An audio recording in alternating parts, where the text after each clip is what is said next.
Aniriza ku telefone na muganda wange obulamu mugamba ki? Obulamu fiiti. Kiri kitya boy? Omutima ng'oyina gulo gwa kaluba emmotoka y'omukazi wagitaddewa. Emmotoka ya Mama Alima Namakula. Omutima ogwo gwe nakozesezza otwala emmotoka ye. Naye gwe yakozesa okutwala ssente zaffe eza Sacco ng'ali ne Hanson Balimi. Kati tombuuza mutima gye nagujje. N'abalala bangi badde bambuuza mbu namenya amateeka, simanyi nakoze ensobi nnyo. Samenya mateeka. Era nange wenzija ne ŋŋamba nti amateeka nga wagatwalidde mu ngalo. Ate nandigatwalidde mu kakutiya. Lwandiwaabye, wandiroopye. Ne Mama Alima Namakula. Naye era okutwala ssente z'abaana bonna abayimbi nga bwe bazitukuŋŋaanyaamu era naye yagatwalira mu ngalo. Batwala ssente z'abantu bameka mu kunja? Bangi, just bali voiceless. Era mubasabire nabo we banaavaayo gwe gy'olina omumanya. Gundi towogana nnyo tumalize interview ya Ssaabasajja. Bategeera ttaano bangi bakuŋŋaanya abaana bangi. Ate ekisinga okuluma abantu abo Microfinance Center yateeka mu Wooma Sacco miliyoni 10. Naye nze ezo sagala zitunulako. Balye ssente zaabwe nze njagala zange ze naso. Ezange ze nateekangayo nga saving.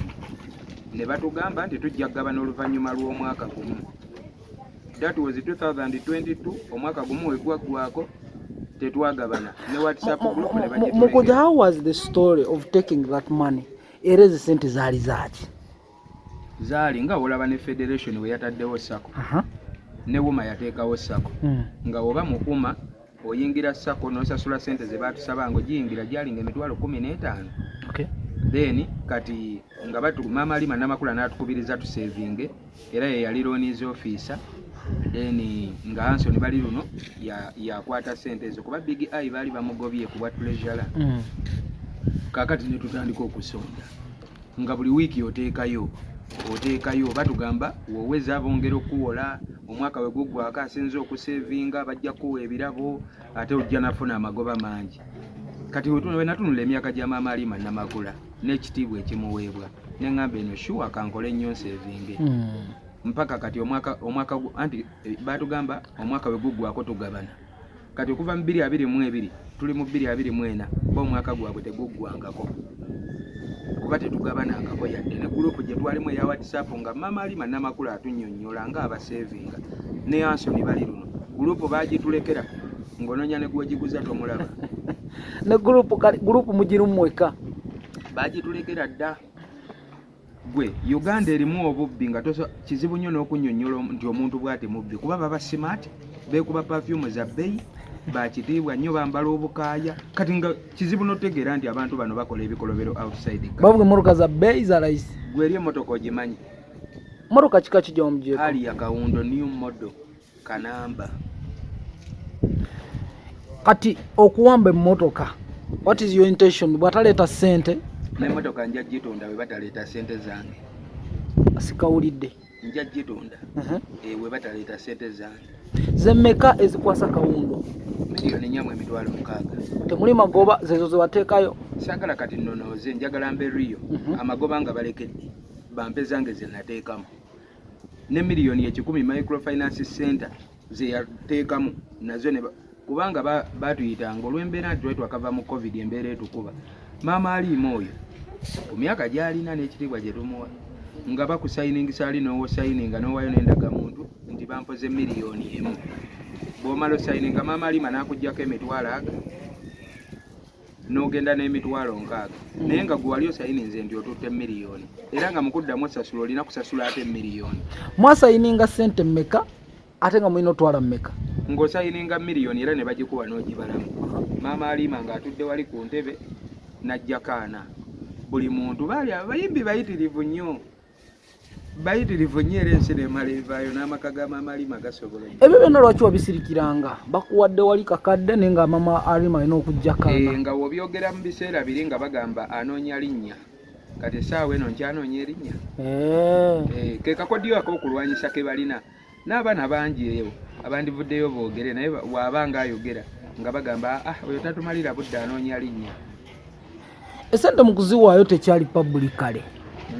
Kuba kyemmanyi nti kamera ze zaaliwo zaaliwo nemo okumwamba emmotoka wabikoze publicale lwaki tewanoonyeza Maama Halima ebbanga lyonna obadde omunoonya eyo voice note gye nakoze tumaze weeks 2 nga tuwogera mu mirembe emirembe ne gigaana yasooka kuŋŋamba mukunja nga voice note ngewe mu recordings mweri eddoboozi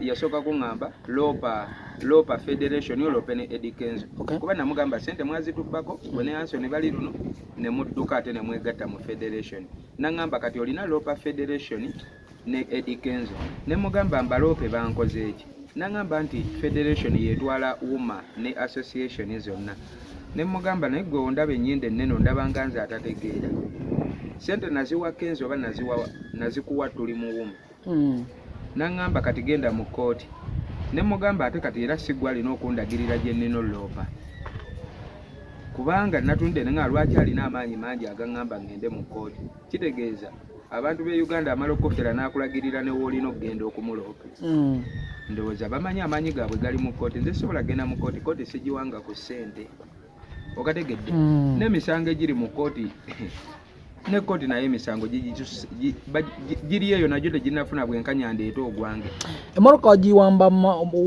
weekend olwaleero mu Mande mbeera ki eriwo sofa nannyini mmotoka ne kusaidi eno emmotoka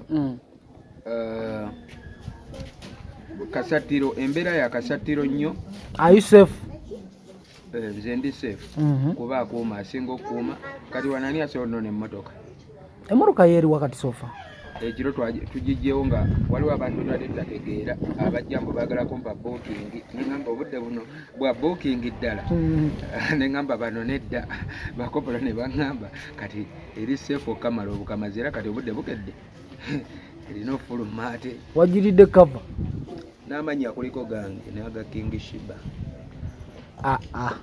seba oli mu bintu bya mukyala mulala olina eggundi yaayo olina kaadi yaayo okutuuka okuteekako King Shiba nkugambye ngenda gitunda obeesingira ku ki ku ssente zo ziri olina kaadi yaayo lwaki ogamba ogatunda property y'omuntu nze situunda kaadi tunda mmotoka oba oyagala kaadi genda gye batunda kaadi nkugambyeko nti ngenda tunda kaadi ensi mugizze emabega mbu atalina kaadi tatunda mmotoka teeka waaga ayagala kaadi genda gye batunda zikaadi UMA ekulemberwa ofiisi ez'enjawulo mu ofiisi ezo ofiisi kijola anogamba ono yali riyo Kasindi kali riyo abantu tebanakawabudde naye Cinderella Sanyu yali riyo era yalwananga I think she's the president. Ali riyo naye aba kati Maama Halima bamusinza amaanyi kubanga jjukira ne Cindy watunulira Maama Halima emyaka Maama Halima gyalina n'ekitiibwa ekimuweebwa kyovula abamukwasa ssente bamukwasa sako okategedde kyokka ekisinga okwennyamiza badduka ne batuleka eno mu Women Association ate ne bayingira newa Eddie Kenzo kati jjo twate ensimbudde wano tunone ne mukulu Anson bali luno okumanya abantu bano beeyagala Anson bali luno yali nyenyenyi yagenze embuga batugambye luddawa yagenze Canada tebereza abantu engeri gye babba ssente za sako bo ne batandika olinnya amanyonyi agenda wadda nga be babbako ssente alima kugamba ogenda olwoperemu ne federation eyingiramu etya anti yannyonnyodde nangamba federation yetwala za association zonna including UMA ne mugamba naye UMA yaliwo nga federation tennajja kati ate ndoopa ntya federation ezza oluvannyuma UMA nga ate yaliwo ekyokubiri ssente naziwaggu nze singa nabadde njagala ssente kuba kati buli kabadi ke baleeta konna era tulina okukabuuka wona agamba nti mukunja anoonya linnya sikyalinoonya ndirina wona agamba nti mukunja anoonya bayomba nabo wano wanetolodde beninoyomba nabo bangi wona agamba nti mukunja yabadde anoonya ssente kyogamba mama oliwa bakati bakwita mukunja buvuyo bo be buvuyo lwakuba babuzannya simaatiri olwokuba bo bwe bamala okubba ebyabantu bagenda ne mu kyaki ne bawa obujulizi ewa Katonda Mukama ampadde ekyamagero naguze emmotoka abantu ne bakuba engalo ffe tugenda ne mu kyaki n'obulwa n'ekyamagero kyowa ng'olaba banno bawa ebyamagero oli n'agamba nguze ali ya kawundo oli n'agamba nazimbye kalina oli n'agamba bambi gwe nga tolina na kyamagero kyowaayo naye ng'abasinga percentage ennene ew'ebyamagero bamala kubba akuŋŋaanya z'abanaku. Wuma ekyaliwo oba twasigaza linnya? Nze nina kaadi yaayo simanyi oba wuma ekyaliyo. Nze ebintu by'ebibiina ezo simanyi association twala tugende nabikoowa. Ebintu bya fako nze sikyatereka ssente mu fako, ssente yange ngitereka mu lubuto olukwata ssente yange kenguze nenkalya oba nenkafuuweeta mu bagiyita sako si fako. Simanyi sako. Nze kati sako yange lwe lubuto lwange, sikyateresa muntu mulala ssente, olubuto lwange nalwo keefuuka essako buli kenfunanga nkatereka muno kuba kakati maama Alima Namakula. Muntu ki gwe wasanze mu mmotoka ya Alima according to video? Ffe mu kubakubira twabayise nga tubalimbye booking sho ne bajja. Kati mwaddemu omusajja mukulu oba saategedde oba bbaawe oba manager we oba promoter we musajja naye ng'ate ffe okusinziira ku bakopoloba nga babadde mu kifo maama Alima yajjiddemu. Naye ndowooza engeri ke baba n'okutya saga zino eza ssente ndowooza buli kadde baba beekengera. Twatwatise emmotoka mugagulawo ateekawo amawaazo boyi abo bagambe 5 ndi ku TV basooke bakwatemu kopolo bagambe mwana wagaana emizindaalo giwambe tuleme kaayana nnyo nabo. Yogera naye mu bulungi genda awali DJ 5 kyogamba otyo omusemberera wagaana emizindaalo gye oba ssa wano tumalirize interview addemu afuna emizindaalo gye mu bulungi.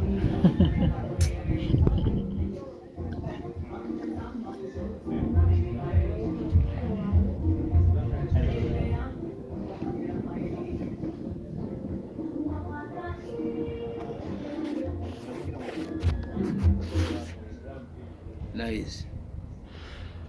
Kati ngo mukujja Alima yabadde mu mmotoka naye ng'okwekengera bwe kubaawo. Alabika mu ekyo ekifo yadda ng'alina oba luumu mwali kuba twagambye omwami